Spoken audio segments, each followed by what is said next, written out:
Hi everybody, I'm Bill Sanders and this is Watch Art Sci, the art and science of watch collection. Today what I'd like to do is to take a look at three luxury watches from the mid-range for everyday kind of use. But it's a notch up from your rough and tumble watch, but not as formal as a dress watch. Some of them are more formal than others. The first one is the Rolex Milgauss, and the Milgauss is really has 1,000 Gauss, which is the amount of protection it has against magnets. And nobody wants their watch to become magnetized, because if they do, they either run too fast or too slow or quit running altogether. So something you'll want to get rid of, and that's one of the things that the Milgauss does in more ways than one. They have a like a cage around it to keep out the magnetic forces. There are two types, and well, they're not. There's one type and two different dials. One is called intense black, which is one I tend to favor. The other one is called the Z blue. The Z blue is a little more formal, and but both of them are very nice watches. One of the things about them, they have the sort of lightning bolt on the second hand. Very nice. $9,150. Now, that price is a list price. That's what we're going to be looking at all of these watches, and whether or not that's what you can get them for at any given point in time is up to chance.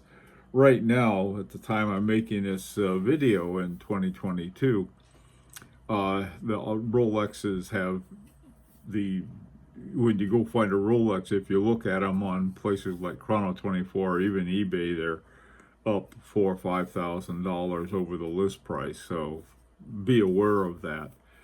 Now this one, the Milgauss, is 40 millimeters, oyster steel, a screw down case back, and winding crown. Now the importance about having a screw down winding crown along with an oyster case, they're pretty waterproof. This is not a watch I would go swimming with or even take into the shower, but I think you could without having to worry about it too much. But like I said, I see this as something you could wear to work every day, and it's just a nice watch. For Rolex sort of sees this as there for the scientific man. So, the guys are who see your work as doing that. But I see it as something a little more general than that. The one thing that Rolexes don't have, you can't see the movement from the back, and to me that's unfortunate. But that is one of the reasons they don't do that, is that the oyster case, they can have a better guarantee on it being sealed without a case back that's transparent. Now the movement is called the Rolex Caliber 3131, and all of Rolex movements are made by Rolex. And this one is what they call perpetual. I mean, basically it's an automatic, and the magnetic shield that I mentioned protects the movement. They're rated as -2 +2 seconds a day. Now this measurement is taken after casing, which means that instead of having out sort of a naked movement, they're in the case. Now I think that's important, because if they're in the case, they're sort of getting tested in the context that they're going to be used in. Otherwise, not so much. They don't mention the number of regulations for that. Now, if you have it in this sort of position, it's not going to stay that way during the day. It's going to be at all kinds of different positions. And that would be one thing I think that would be nice, if they told us how many positions it was set to. A couple other things I like it. It's got the paramagnetic blue parachrome hairspring. That is one thing about Rolex I just love, and I'm very glad that they did. Rolex, Swatch, and Patek Philippe went in together to create a silicone hairspring, and there are all kinds of advantages to the silicone hairspring. But with it, you can't make any adjustments, and some other things about it that I would rather sort of pass on, I'll put it that way. So that's why I'm very glad that they have the parachrome hairspring. There's that of niobium, and chromium are the main elements in that hairspring, and it's non-magnetic. So they say, well, it's got to be silicone. I don't think so, but what do I know? Good movement, very solid, good everyday watch. Now, this next one is a German watch by a company called Tutima. The name of this watch that you can take a look at is Tutima. It's got a very wide variety of watches. This one is called the Patria, and the thing about the Patria is that this is the first, or one of the early ones, that they do have a true in-house movement in. I'm going to take a look at that in a bit. Some years ago, one of my favorite watchmakers, Rolf Lang, worked with them, and he also was with All Longa and H. Moser and some other places. But when he was with Tutima, he made a minute repeater for him. There was a minute repeater with Tutima, which is a big deal.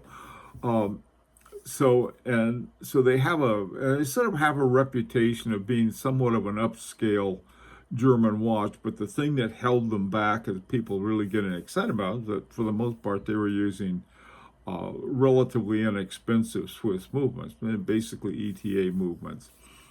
Now this one is listed at $8,900, and that's the list price. Like I said, I think you can find them for $8,900, and possibly on secondary markets you might be able to make a better deal. Two of the colors that they have what they call an Admiral Blue, and then they have white. And I think they may have some other colors too, but these are the two main ones on it. Very simple watch. And this is what sort of the kind of thing that I wanted to look at. The Milgauss is also, it's got second hand, hour hand, and minute hand, and that's it. There's no date window or anything like that, which can be very handy, because then you don't have to worry about resetting the date if you leave it on the shelf over the weekend and it runs out of juice. This one this is manual wound. It's got a 65 hours, so that's about, give you close to 3 days. So you wind it on Monday, and you can use it Monday, Tuesday, and probably have to rewind it after you get home from work on Wednesday. Now, in looking at the movement, now this is the new movement they had. This is purely by Tutima. It's called the Tutima Caliber 617.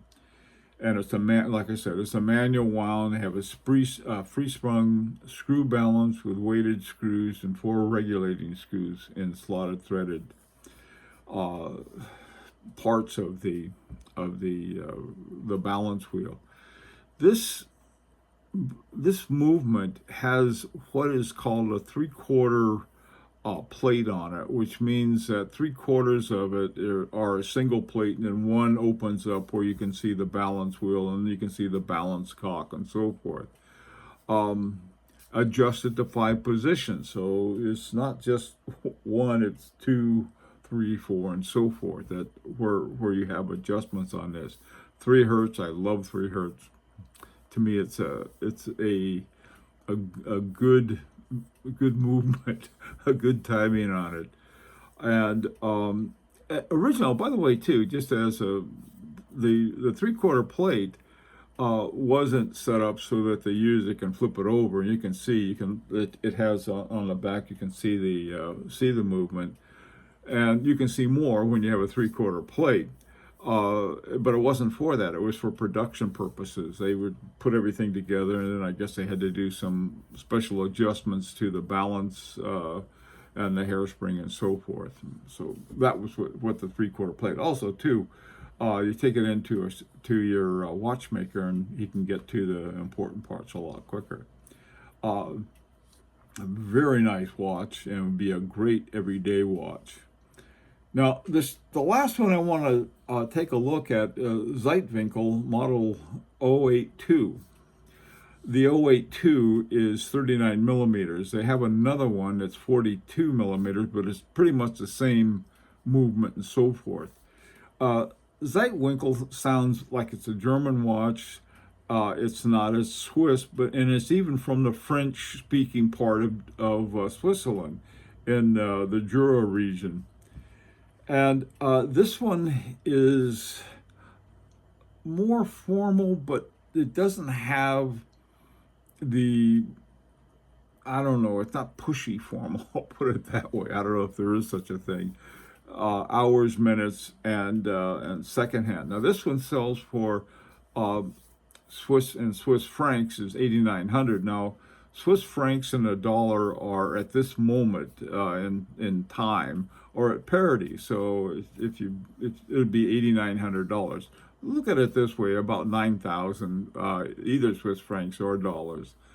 I don't know whether that price includes the, what is it, about 9% VAT that the Swiss have. If it does, it would cost less over here. They come in a number of colors. There's a silver, black, rhodium, and blue. Those are the colors that this are in. The rhodium is sort of like a grayish color.